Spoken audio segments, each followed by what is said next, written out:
Amém, queridos? Diga para o irmão, Deus quer falar com você agora.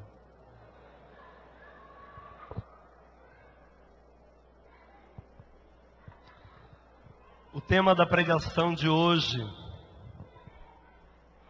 é a importância de uma boa atitude. A importância de uma boa atitude. Eu creio que no tempo em que nós vivemos, nós, como povo de Deus, as crianças, né? Antes de eu começar a pregação, os irmãos lá atrás, me perdoem, tá bom? As crianças podem ir lá atrás com a equipe que está esperando. Amém? Me perdoem. A equipe está lá esperando as crianças. Amém. No tempo de hoje, queridos, há uma coisa importantíssima para nós, como povo de Deus, é compreendermos que as nossas atitudes, elas determinam o resultado que nós vamos ter na nossa vida. E más atitudes vão gerar resultados maus. Boas atitudes vão gerar bons resultados. E nós precisamos aprender o valor de uma boa atitude. Nós precisamos aprender a ter boas atitudes, a tomarmos atitudes corretas em todas as áreas de nossa vida, para que nós venhamos a ser bênção, para que nós venhamos a ser uma referência.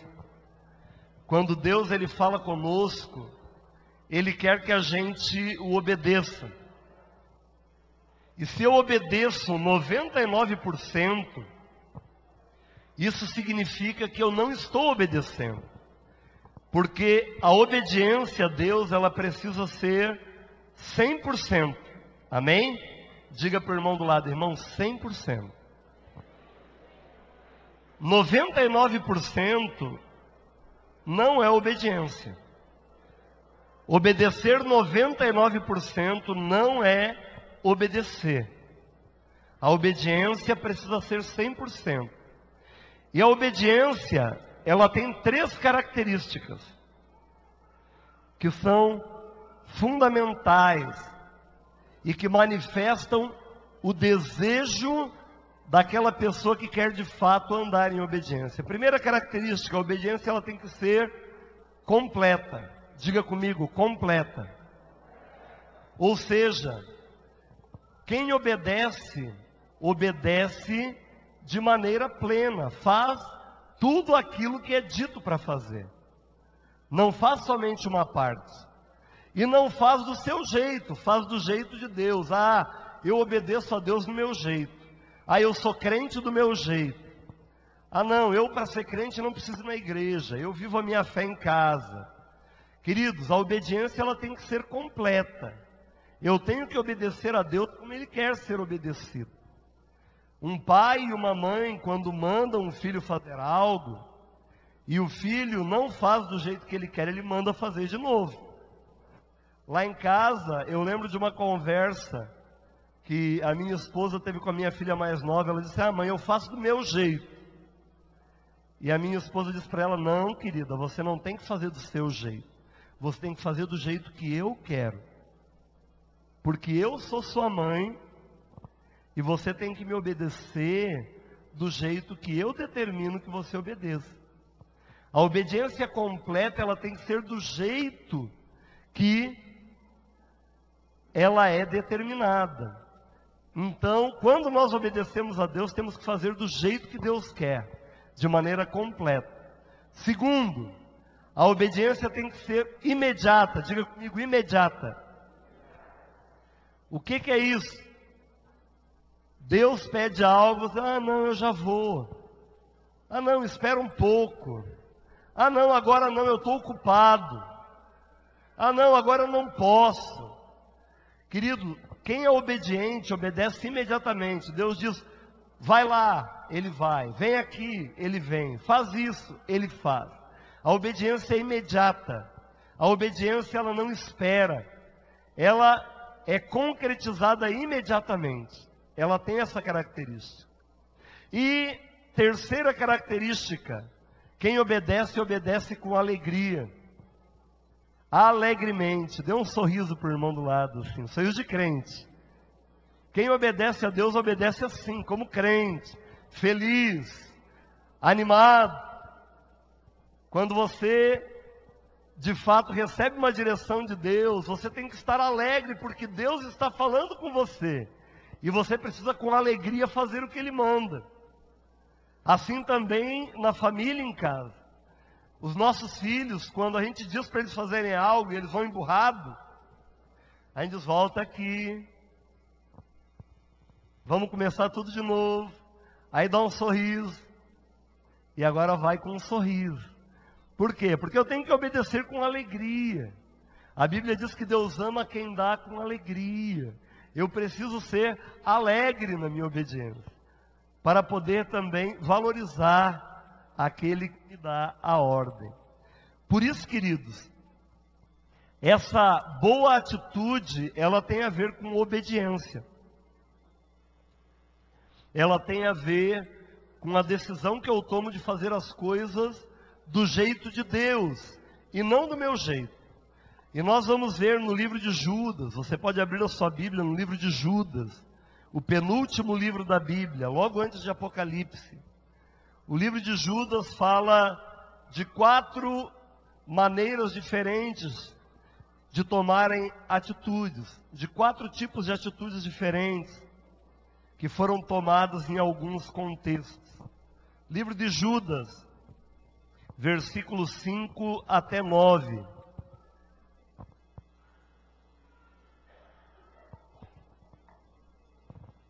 Livro de Judas, versículos 5 até 9. A palavra de Deus diz: quero, pois, lembrar-vos, embora já estejais cientes de tudo uma vez por todas, que o Senhor, tendo libertado um povo, tirando-o da terra do Egito, destruiu depois os que não creram. E a anjos, os que não guardaram seu estado original, mas abandonaram seu próprio domicílio, Ele tem guardado sob trevas, em algemas eternas, para o juízo do grande dia.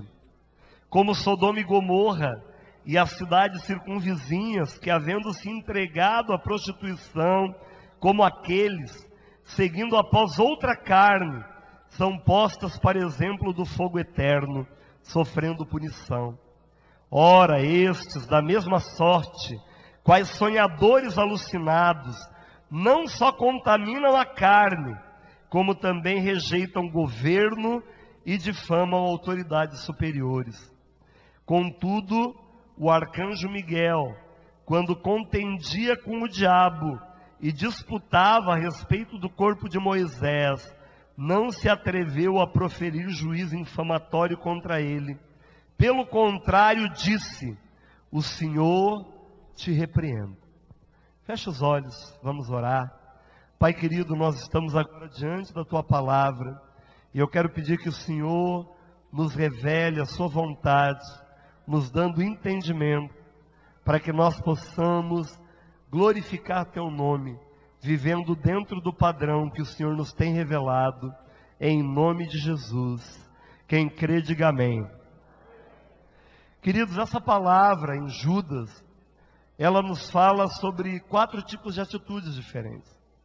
A primeira atitude é a atitude do povo de Israel, que foi liberto do Egito por meio de Moisés. Deus, Ele operou milagres, fez coisas sobrenaturais, agiu de uma maneira impressionante para libertar o povo de Israel do Egito.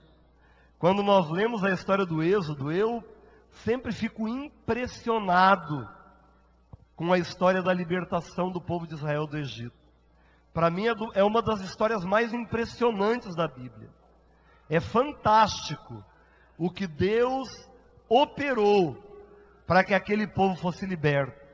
Desde as 10 pragas que Ele enviou sobre o Egito, até fazer com que o mar vermelho se abrisse e o povo o atravessasse em seco. Impressionante tudo que Deus operou. Só que há algo que me impressiona ainda mais, é a atitude do povo de Israel. Do início até o fim, eles murmuraram contra Moisés e contra Deus. O tempo todo se queixaram, o tempo todo reclamaram, o tempo todo criticaram. Uma atitude errada, um coração errado. Viram milagres tremendos, mas sempre tinha algo para reclamar. Sempre tinha algo do que se queixar. Uma atitude ruim em relação ao próprio Deus que os havia libertado. Por causa disso, uma travessia que eles poderiam fazer em 11 dias, eles levaram 40 anos para fazer. Algo que poderia ter sido feito em poucos dias, se estendeu por 40 anos por causa da dureza do coração, da atitude rebelde, do jeito errado de se postar, da má atitude do coração. Um povo que Deus amou, um povo pelo qual Deus pagou um preço tão alto, mas que não entendeu este amor. E por não entender este amor e não querer entender, reclamava. Via coluna de nuvem, reclamava. Via coluna de fogo, reclamava. De manhã tinha o maná, já estamos cansados de comer este maná. Que saudade dos alhos, dos pepinos e das cebolas do Egito. Quando Deus mandou carne, reclamaram. Quando chegaram diante das águas amargas lá em Mara, que Deus transformou em água potável, reclamaram. O tempo todo uma atitude contrária, de reclamação, de desânimo, de murmuração. E por causa desta atitude, a palavra diz que eles morreram. Aquela geração que saiu do Egito não entrou na terra prometida. Eles ficaram por 40 anos no deserto, até que aquela geração morresse. E Deus levantou uma nova geração, para que pudesse de fato tomar posse da promessa, tomar posse daquilo novo que Deus tinha para o povo. Pense bem, querido, algo que poderia durar apenas 11 dias, se estendeu por 40 anos, ou seja, 40 vezes 365 dias. Algo que poderia ter sido feito em apenas 11. Por quê? Atitude errada, um coração errado, um coração de incredulidade, de dúvida em relação àquilo que Deus havia dito, um coração que não confiou que Deus iria fazer o que disse que faria, um coração que duvidava da promessa, que duvidava do próprio caráter de Deus, um coração em que no momento onde o líder que Deus havia colocado, Moisés, se afastou por 40 dias para buscar a Deus no Monte Sinai, um povo que aproveitou essa ausência e mandou fundir um bezerro de ouro, um Deus, e disse, foi Ele que nos tirou do Egito. Atitude errada, atitude de incredulidade, atitude de rebelião, uma atitude que impediu aquele povo de tomar posse da bênção, de tomar posse da promessa. Quantas vezes nós sofremos, porque nós olhamos as coisas sempre pelo lado negativo, em coisas simples. Quantas vezes nós reclamamos de coisas simples, por exemplo, da comida. Ah, não tem mistura hoje. Mas se tem arroz e feijão, ao invés de você agradecer e dizer, gente, tem arroz e feijão, que bênção, aleluia, olha que maravilha. Eu tenho aquilo que eu preciso para sobreviver. A gente normalmente lembra do que não tem. A gente normalmente lembra do que falta, não daquilo que tem. Eu conheci uma mulher que perdeu um filho. E ela era mãe de 3 filhos. E por 20 anos, ela só falava do filho morto. E os 2 filhos vivos imaginavam assim: poxa, como teria sido bom se a gente tivesse morrido. Pelo menos a mãe lembrava da gente. Quantas vezes a gente lembra do que perdeu e não olha para aquilo que tem? Uma atitude errada de não valorizar o que Deus tem nos dado. Às vezes as coisas demoram na nossa vida porque a gente tem atitude errada. A gente reclama, a gente se queixa. Se não é do nosso jeito, a gente fica bravo, a gente fica chateado, a gente toma uma atitude de incredulidade. Acho que Deus esqueceu de mim. Quem já ouviu essa frase? Acho que Deus esqueceu de mim. Atitude errada, porque Deus, Ele não esquece jamais.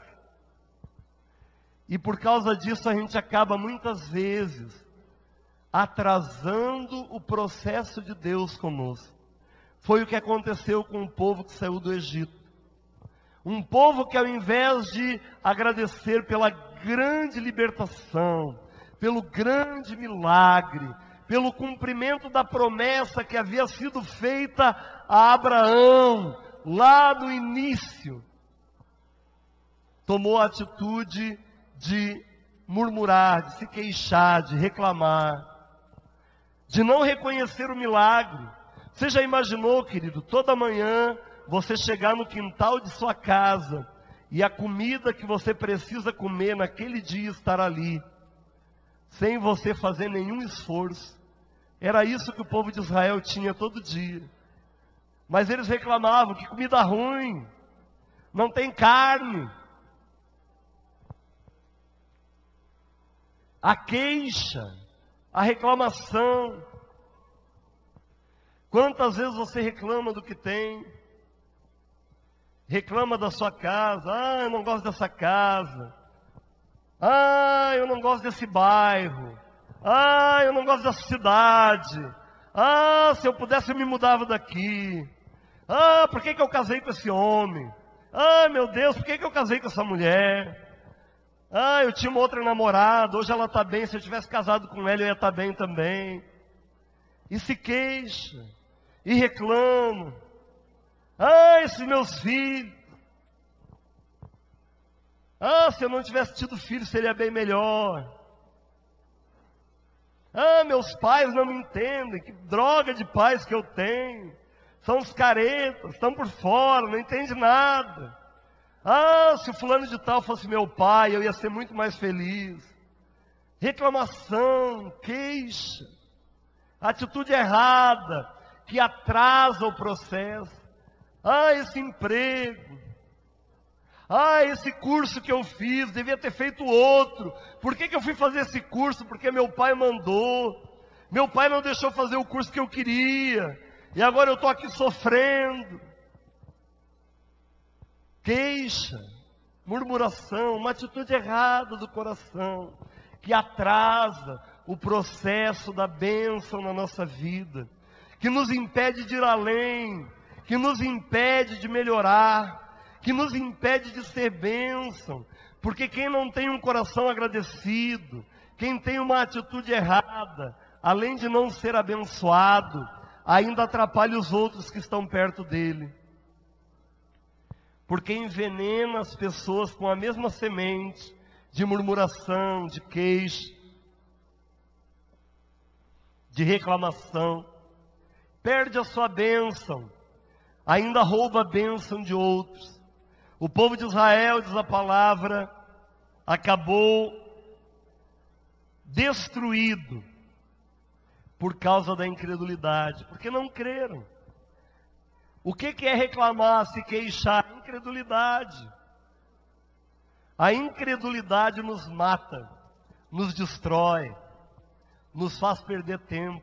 Já pensou, querido?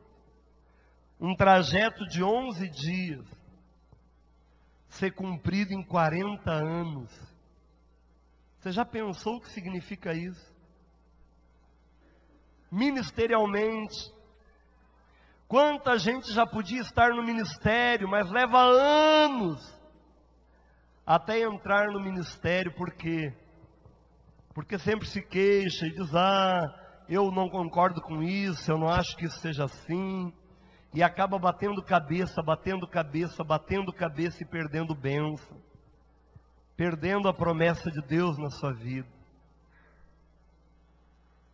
O povo de Israel tomou a atitude errada, a atitude da reclamação, a atitude da queixa. Porque a vida é tão dura comigo, porque isso só acontece comigo, ó dia, ó mês, ó ano, ó azar. Lembra do personagem do Meu Tempo? O Hard, a hiena, reclamava de tudo o tempo todo. Quanta gente reclama de tudo o tempo todo e sofre por isso. Porque a Bíblia diz que a atitude do nosso coração tem que ser gratidão, tem que ser alegria, tem que ser fé, celebração daquilo que Deus deu, celebração de cada milagre, da vida que eu recebo a cada dia, das pessoas que estão perto de mim, da família que eu tenho, da comida que Deus me dá para comer, do tempo que Ele me dá para viver, celebração por poder ter uma igreja onde congregar, por poder ter pessoas que cuidam de mim, gente de quem eu posso cuidar também, alegria, celebração da grandeza do coração de Deus. Segundo aspecto que a palavra nos mostra, versículo 6, os anjos, os que não guardaram o seu estado original, mas abandonaram o seu próprio domicílio, Ele tem guardado sob trevas, em algemas eternas, para o juízo do grande dia. Essa história dos anjos, para mim, é impressionante. A Bíblia diz que Lúcifer, ele era um anjo de alto escalão no céu. Era querubim da guarda, o ministro-chefe do louvor e adoração. Tinha grande influência e era extremamente orgulhoso. E ele começou a se achar muito legal. Que ele viu que era bom e ele começou a se achar bom de fato. Abaixo da Trindade no céu era Lúcifer. E ele começou a pensar que ele podia sentar na cadeira do chefe. E começou a fazer reuniões, imagino eu, escondido. Isso não está na Bíblia, mas eu imagino que deva ter acontecido isso. E eu acredito que muitos anjos entraram de gaiato neste processo. Acabaram seguindo Lúcifer porque ele deve ter feito uma reunião legal, o café era bom, tinha biscoito. E eles disseram, gente, a comida é boa, vamos nessa reunião. Só que eles nem sabiam por que a reunião estava acontecendo. E acabaram sendo seduzidos e enganados por negligência. A atitude de se deixar levar por coisas pequenas. Muitas vezes, a gente participa de coisas que a gente acha que não tem nada a ver. A gente não avalia, a gente não vê o que está acontecendo. A gente às vezes nem sabe porque está na reunião. Tem uma reunião, mas eu nem sei porque que eu estou nessa reunião. Eu imagino que alguns anjos ali se tornaram de fato escravos e se tornaram demônios por não terem uma atitude sábia de avaliar aquele que os estava tentando induzir. Às vezes a gente se deixa levar por pessoas que nos enganam. Uma atitude de acreditar em pessoas que ficam falando coisas contra a nossa liderança, simplesmente por acreditar. Às vezes participar em uma reunião porque a comida é boa. Muitas vezes nem nos dando conta que aquilo é uma armadilha do diabo para acabar nos prendendo. Nós precisamos, queridos, estar atentos Se alguém tenta nos seduzir para que a gente faça algo errado, a gente tem que estar prestando atenção. Em qualquer área, em qualquer aspecto de nossa vida. Isso acontece muito no meio empresarial, no meio corporativo. Estão lá vários homens e várias mulheres trabalhando. Você casado, a sua família em casa. E aí alguém começa a dizer: a fulana está te dando bola. Almoça com ela, lá no refeitório. Que ela está olhando para você, cara. E aí de repente diz: que mal tem almoçar. Almoço é bom. Eu vou estar ali comendo. Companhia boa, batendo um papo com a moça. Parece ser gente boa. E ali você acaba sendo acorrentado, porque se deixou seduzir por alguém que te enganou, te levando a buscar o contato com uma pessoa estranha, que não tem nada a ver com a tua família e quer te fazer tropeçar e cair no pecado. E você acaba entrando de gaiato. Quanta gente acaba entrando de gaiato no pecado, porque não tem autocrítica, porque não avalia a situação. De repente na empresa, a pessoa diz para você assim: cara, põe isso aqui na tua bolsa e leva para mim lá fora.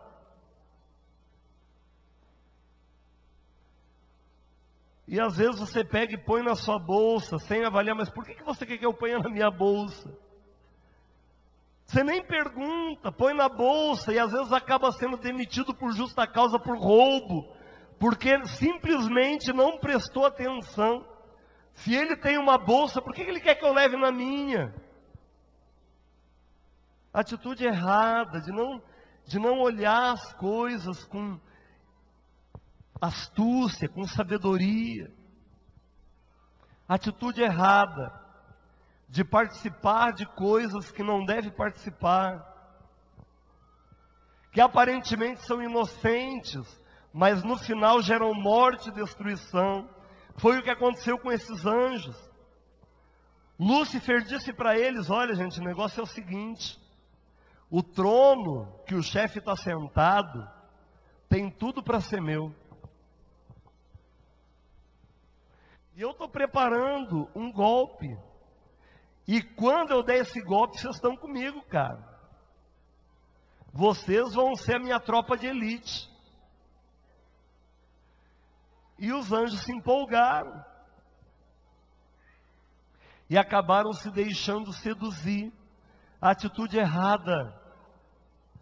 Fazer as coisas por trás, seja de quem for, seja na tua empresa, seja na tua família, seja no meio político, seja onde for. Armar, enganar, atitudes destrutivas. Qual é a nossa atitude como crente? A nossa atitude é abençoar. É ver alguma coisa errada e dizer: eu não entro nisso não. Não vou fazer isso não. Ah, mas você é tonto.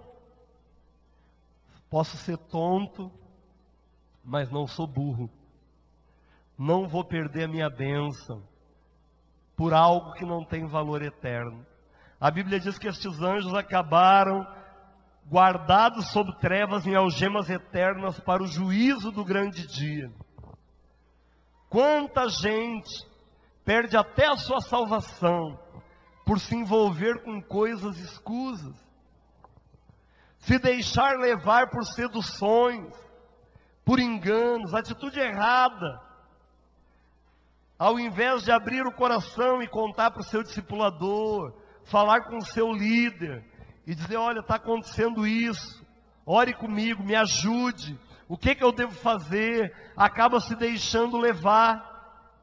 1/3 dos anjos do céu foram seduzidos por Satanás, por uma atitude errada. Querido, não entre de gaiato. Não entre de gaiato.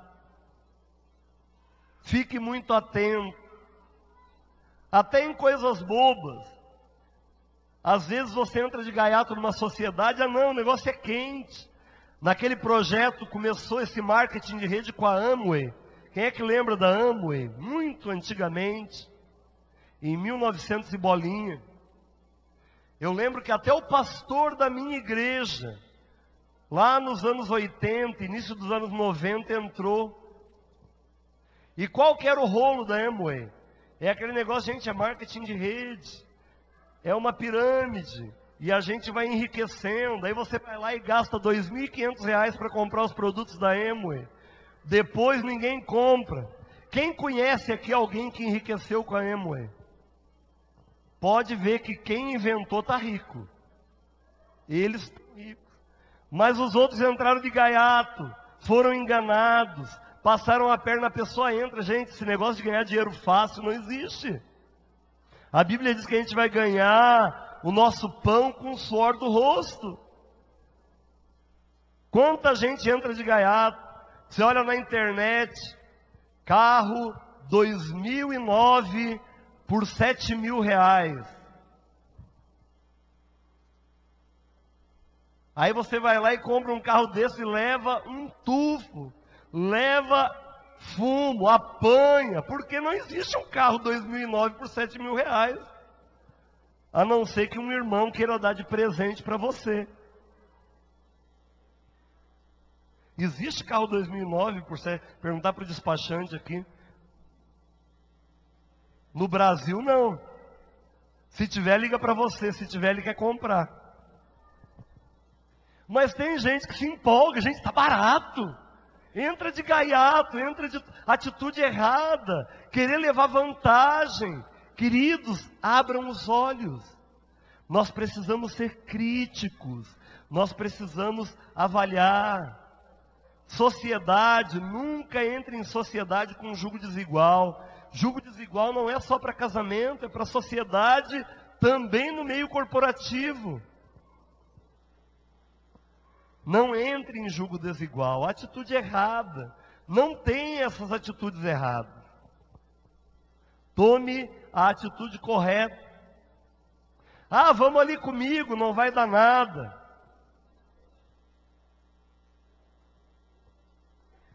Querido, quem serve ao Senhor, a palavra diz que nós temos que ser simples como as pombas, mas sagaz como a serpente.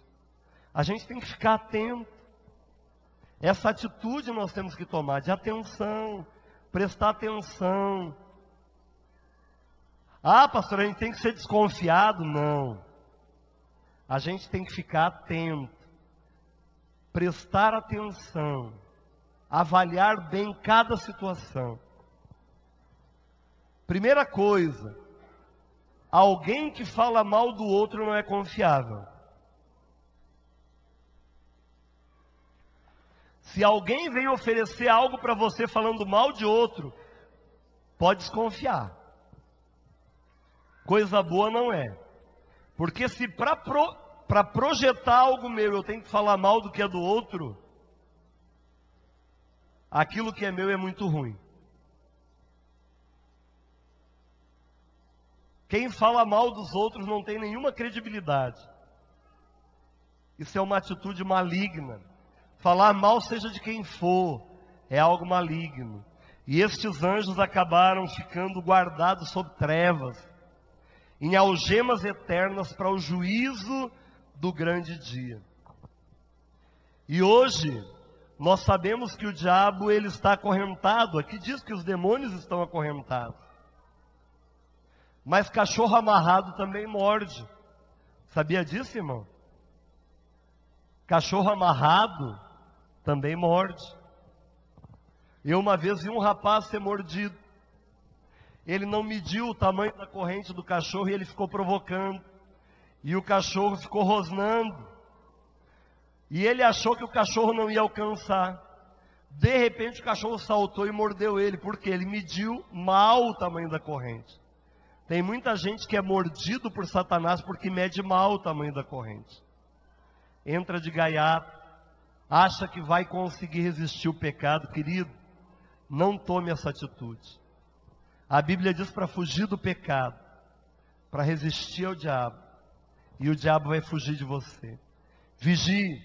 Olha para o irmão do lado e diz: vigie, irmão. Avisa ele. Presta atenção. Terceira atitude, versículos 7 e 8. Como Sodoma e Gomorra e as cidades circunvizinhas, que havendo se entregado à prostituição como aqueles, seguindo após outra carne, são postas para exemplo do fogo eterno, sofrendo punição. Ora, estes da mesma sorte, quais sonhadores alucinados, não só contaminam a carne, como também rejeitam o governo e difamam autoridades superiores.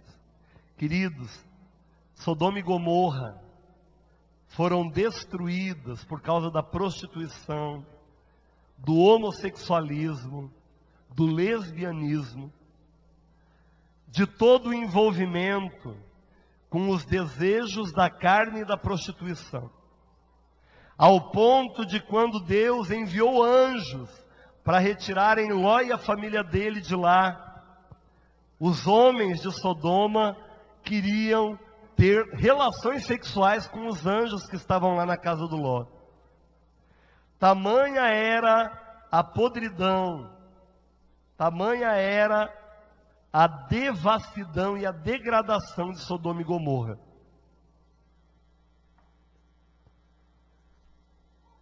A atitude deles era ser movido pelo impulso, pela carne, pelos desejos que tinham.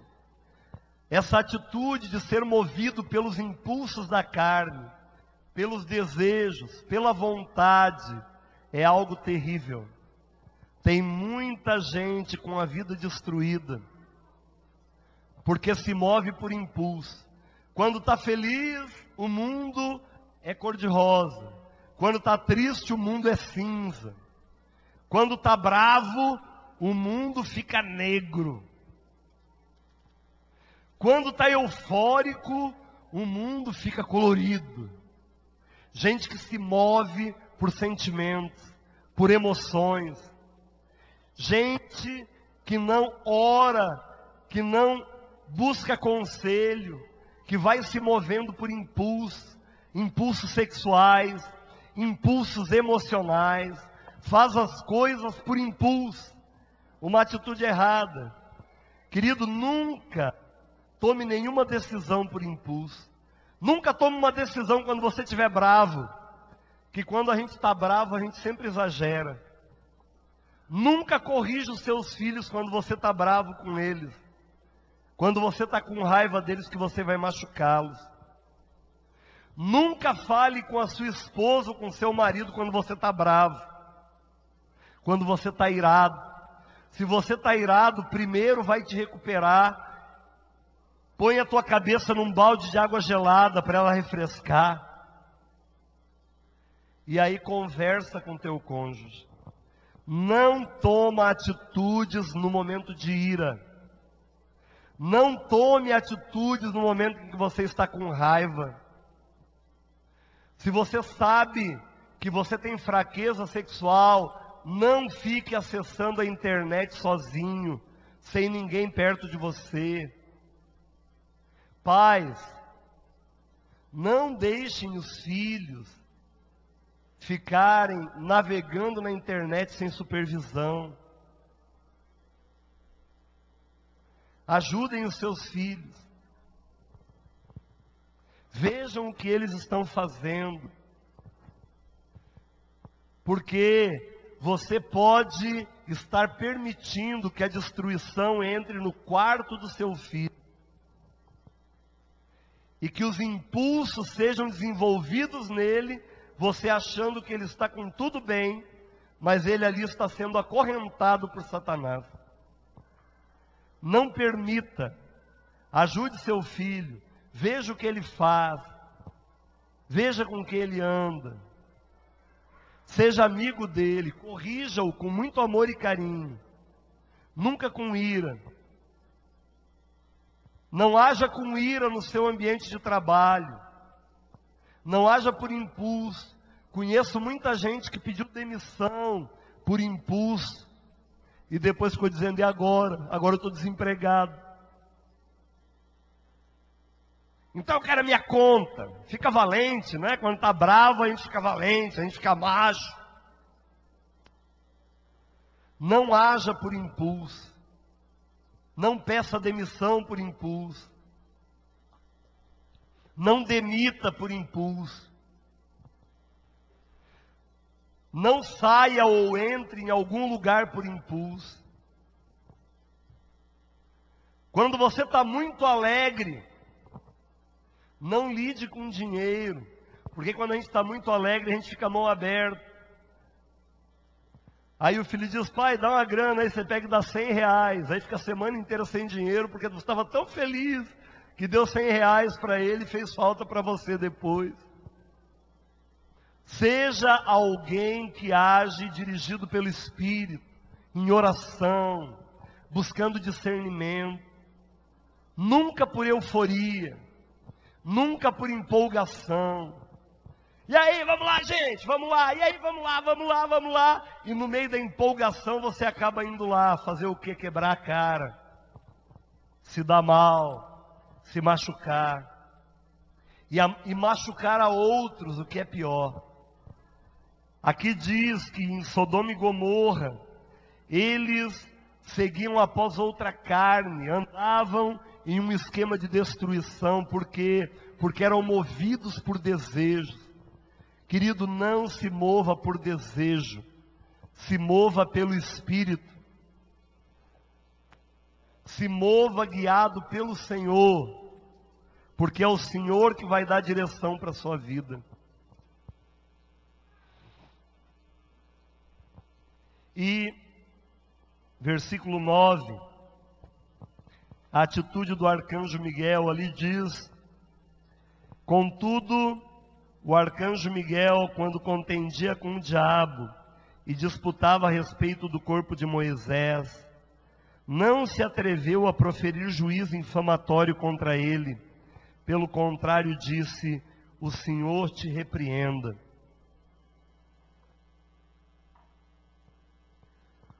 O arcanjo Miguel, ele era um anjo do mesmo nível que Lúcifer. E ele sabia que a autoridade sobre o mundo espiritual não havia sido dado aos anjos. Deus deu essa autoridade para a igreja. É você que tem autoridade sobre demônios, sobre o mundo espiritual. Deus deu para nós como igreja. Miguel tinha clareza disso, por isso ele mesmo não disse: Satanás, eu te repreendo. Ele disse: que o Senhor te repreenda. Uma atitude correta, uma atitude de compreensão do mundo espiritual, saber qual é a nossa posição. A atitude do Miguel é uma atitude sábia de alguém que entendia a posição que ocupava. Saiba quem você é em Cristo. Saiba o chamado que Deus deu para você. E se posicione dentro daquilo que Deus lhe confiou. Porque é isso que vai dar para você estrutura. Nunca se levante contra as suas lideranças. Nunca tenha uma atitude de rebelião, porque isso vai se voltar contra você para a sua destruição. Seja sempre humilde e quebrantado, porque Deus, ele vai honrar você. E acima de tudo, querido, lembre-se que o seu corpo está sendo disputado por Satanás. Assim como o corpo de Moisés, como diz aqui no versículo 9, estava sendo disputado pelo diabo. O diabo, ele também disputa o nosso corpo. Tem muita gente que diz assim: o corpo é só uma casca, não tem importância. Queridos, essa doutrina não é cristã, essa doutrina é espírita. A doutrina cristã diz que o corpo é importante porque ele é templo do Espírito Santo de Deus. E se não fosse importante, Deus não viria habitar nele.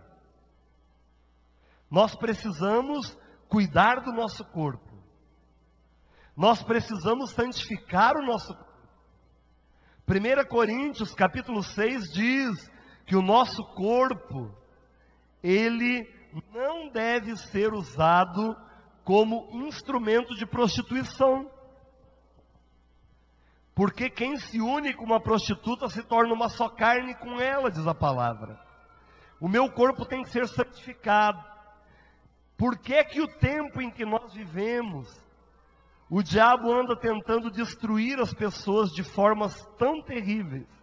Por exemplo, nunca houve tanto problema com drogas e álcool quanto na nossa geração. Por quê? Porque as drogas destroem o corpo, que é santuário do Espírito Santo. O diabo tem destruído famílias, vidas, pessoas por causa das drogas, gerado enfermidades, gente com problemas neurológicos gravíssimos, porque usa drogas como crack, agora o oxi, e tantas outras drogas destrutivas e malignas. E a criatividade do diabo para isso não termina. Por quê? Porque ele disputa o nosso corpo. E é muito sedutor. O convite para destruir teu corpo sempre é sedutor. Não dá nada. É uma viagem. É legal, cara. Você nem imagina. A gente fica numa boa. Engano do diabo é morte, é destruição. O álcool acaba com você, com o seu fígado. Eu perdi o meu avô com cirrose hepática por causa do álcool. E eu vi aquele homem numa cama de hospital todo inchado e morrendo, porque o diabo estava disputando o corpo dele, destruindo o corpo dele, assim como o corpo de cada um de nós, ele continua disputando e querendo destruir. Por que é que nós ensinamos o romance real aqui na nossa igreja para aqueles que são solteiros? Porque nós cremos que a santidade, ela é um instrumento de Deus para preservar os jovens, para que eles vivam a promessa do Senhor por toda a sua vida. O que é o romance real? É a decisão de esperar o seu casamento em santidade, não correndo atrás, mas crendo que Deus vai trazer a pessoa que Ele tem para você. E você vai receber de Deus este presente, e vai tê-lo por toda a sua vida, sem precisar expor seu corpo, fazer test drive, entrar em um relacionamento de intimidade física, antes do casamento, que pode destruir a tua vida. Quantos jovens têm engravidado, pessoas solteiras têm abortado, porque o diabo tem disputado o corpo delas. O diabo, ele quer destruir o teu corpo. Por quê? Porque o teu corpo é templo do Espírito Santo de Deus. Deus tem o melhor para você. Ele tem o melhor para nós. E nos guardar em santidade é um privilégio. E é isso que a palavra nos diz. O diabo, querido, ele vai continuar disputando. Ele vai continuar tentando levar você ao erro. Ele vai continuar colocando pessoas para te oferecer droga, para te oferecer álcool, para te oferecer prostituição. O diabo, ele vai tentar te levar a relacionamentos de namoro, que muitas vezes vão acabar mal, em relações sexuais antes do casamento, e se não em relação sexual, em toques indevidos, em apalpar o que não deve apalpar. O romance real fala de santidade, de você se guardar até o seu casamento, tocar a pessoa fisicamente só depois de casado, como um testemunho de que o seu corpo é do Senhor e não é do pecado, e que você consagra seu corpo a Deus como instrumento de louvor e adoração a Ele, não como instrumento do pecado para a morte. Deus, Ele quer levar-nos a termos atitudes boas, positivas, corretas, atitudes de fé, em todas as áreas de nossa vida. Conforme nós vamos tomando atitudes de fé, Deus, Ele vai nos abençoando e vai nos fazendo crescer e prosperar. Porque Ele nos ama e Ele está conosco. Diga para o irmão ao lado: Deus está contigo e Ele te ama.